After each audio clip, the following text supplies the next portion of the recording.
What's up, Fitted Squad? This is Brad, aka 2Fitted, coming to you with another quick video. And today, as you can see by the title, we're going to go over my thoughts on the new Nissan Z. But before we jump into that, I do want to talk about something real quick. For those of y'all new, it'll be just a moment.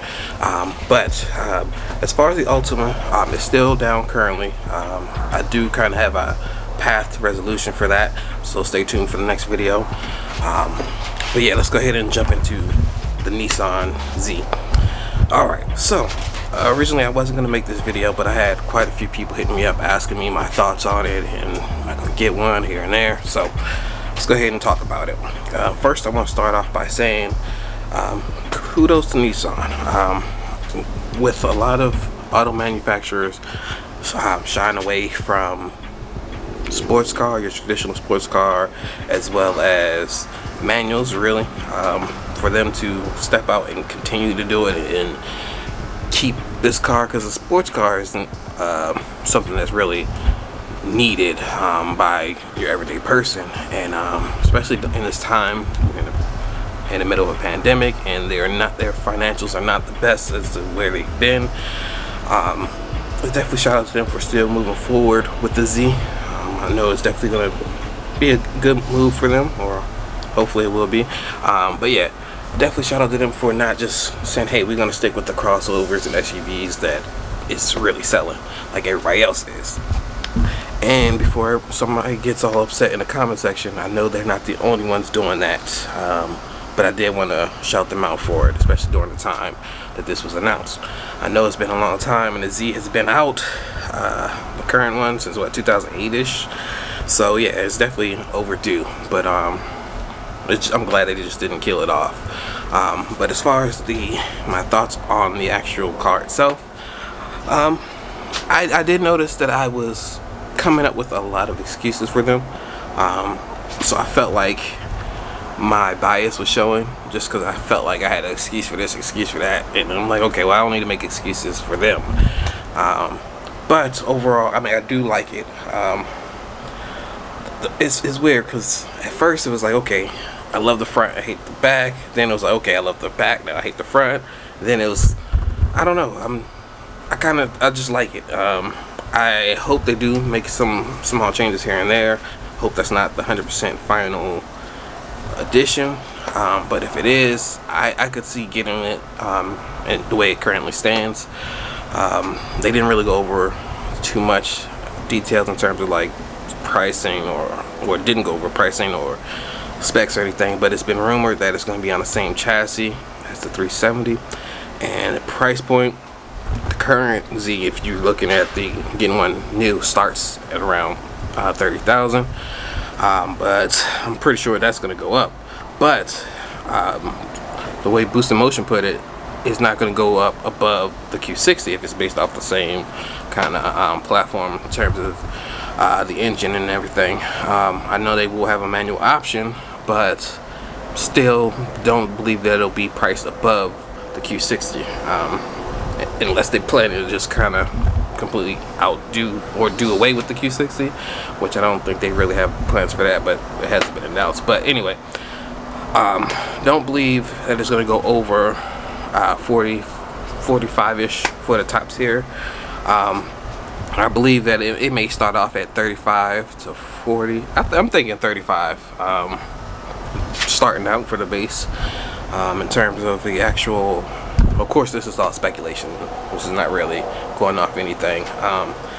Been hearing that they are definitely pushing for 400 at least, especially since we got the red sports that are pushing 400. So we'll see where that stands. It's me coming from Ultima with the CVT.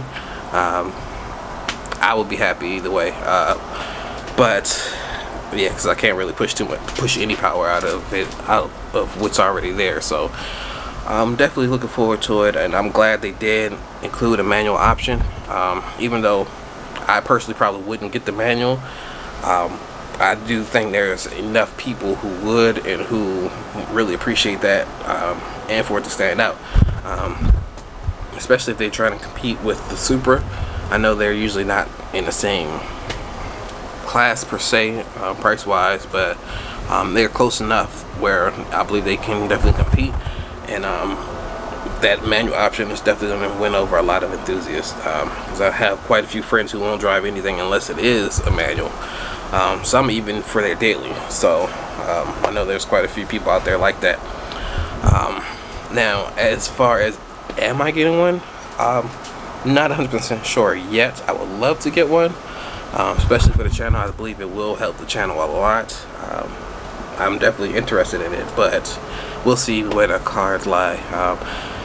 At the time of this video, in the plans of launching our website for the merch, as well as just the clothing line in general, so that'll be coming any day now, maybe even beginning of next week, but stay tuned for that. But yeah, I definitely enjoy the look of the car. With the Z's, they usually have a great aftermarket support, so that's something that I'm not really as used to, being in the Ultimate community. We have pretty limited support, but with the Z community, they've always had pretty good support, so I don't think this will be any different. So once it comes out, it might be a little bit, but with the platform already out, if it is a VR30, it should have a nice little head start, even if it's a variation on it. Should have quite a few people working on it, trying to get everything tuned and dialed in. So I'm pretty confident with this platform. I think it has a lot of room to grow, and with the Z pulling it in, it's gonna really go somewhere. But yeah, definitely let me know what you guys think in the comment section below. Do you think they hit it out the park? You think it's trash, mixture? Just let me know. I will say I was not a fan of the questions in the Q&A. I felt like they were scripted, and they were pushing too much on, oh, why is it, how did you get the idea from using the 240Z and the 300Z? Felt like they had like 3 or 4 questions like that. We did have one pretty good question that kind of talked about why continue with the manual, so that was definitely a dope question. But other than that, presentation was okay, but it is kind of what I was thinking was going to happen. I used to get so excited about these type of presentations, but Sony kind of ruined that for me with their last presentation. I know it's not fully related, but we were thinking, oh, we're gonna get a price and we're gonna get a release date. Nope. So I kind of figured it'd be a little teaser, just kind of announcing it. Thought we might get the engine, but you know, or chassis or anything, any kind of specs on it, but it is what it is. But yeah, I'm definitely gonna stay tuned, and but I do plan, depending on when it's coming out, I plan on having some type of project before it comes out, if it's not out within the next 2 years. So definitely stay tuned. It's probably gonna be a Z car. I've been looking at a lot of 300Zs as well as 370Zs, so those are the main two I'm kind of looking at right now. G35s here and there, but I'm not as excited about those as I used to be. G37s I am a little excited about still, but I don't know, I think it might be a Z that I'll go into. So, but let me know in the comment section below which you think I should go with as well.